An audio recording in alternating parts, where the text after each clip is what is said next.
So now it is over to Jordan Prawari. Jordan has been passionate about developing clean and renewable energy sources for the past 5 years and wants to help make alternative energy no longer alternative.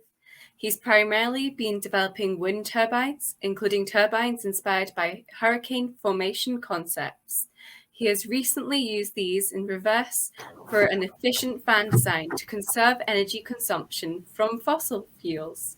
In his free time, Jordan enjoys speed cubing, coding, and reading. Hi, my name is Jordan Pura, and I am from Mountain House, California. And my project is Spira Mirabilis, optimizing the performance of an Archimedes wind turbine with the logarithmic spiral concept. So, wind energy is cost-effective and non-polluting, but it only makes up 2% of the total U.S. energy consumption. And close to my home, I see giants, huge wind turbines outside my community, but not a single turbine within the community where wind is still abundant. And it's because in areas under 30 meters, there are regions of turbulence, where laminar flow transforms from a straight linear path into all sides of eddy motions, which makes most typical small-scale horizontal axis wind turbines less efficient due to reduced lift and increased drag. And while vertical axis wind turbines can operate on this drag, they have a low efficiency and aren't highly effective either. The exception is the Archimedes wind turbine, since it implements the constant spiral and works on both lift and drag. However, it's not commonly used.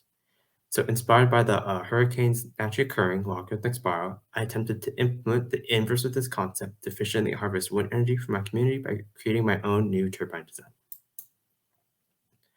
I used 3D modeling to expand on my original and best performing turbine in 2 phases. In the first, where I changed the tip angle, and the second, where I altered the height and width, and also developed 4 different stand designs, which also helped improve the turbine's efficiency. After over 100 3D prints, I had 11 final 3D printed prototypes and 1 stand for testing.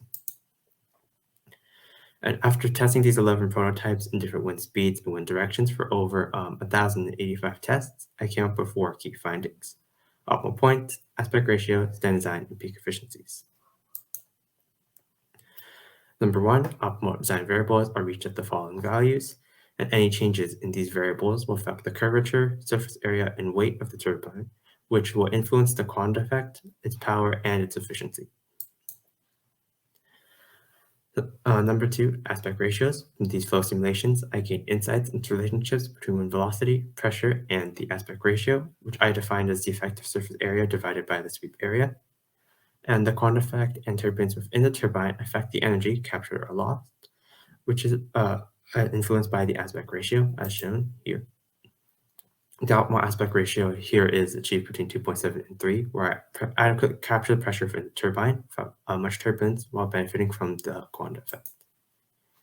And number 3, in all latitude and longitude tests, I improved overall power between 29 to 144%, mainly from the wind direction 45 degrees south to my new frontless stand design.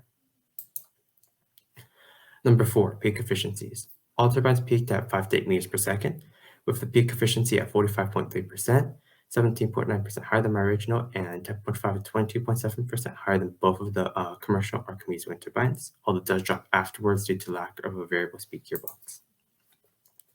So how is my turbine better than the commercial Archimedes wind turbine? As a lower tip angle at 15 degrees rather than 40 degrees, and that's been proven to be more efficient. The logarithmic spiral has less linear length for the same sweep area, which means that it has less weight, contrary to the Archimedes spiral, and it also has the new frontless stand design, which reduces wind blockage and allows it to harvest more wind energy. Of course, wind turbines need decent wind speeds in order to operate effectively. So where can my turbine be deployed? So globally, since this is a map of annual average wind speeds in residential areas, this is for the US, and there are many places that are already suitable for my turbine with its optimal range between 5 to 8 meters per second.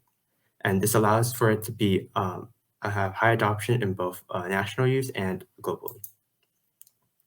And in California, where I live, the wind speeds are 6 to 8 meters per second, and that can have savings of up to $133 per month.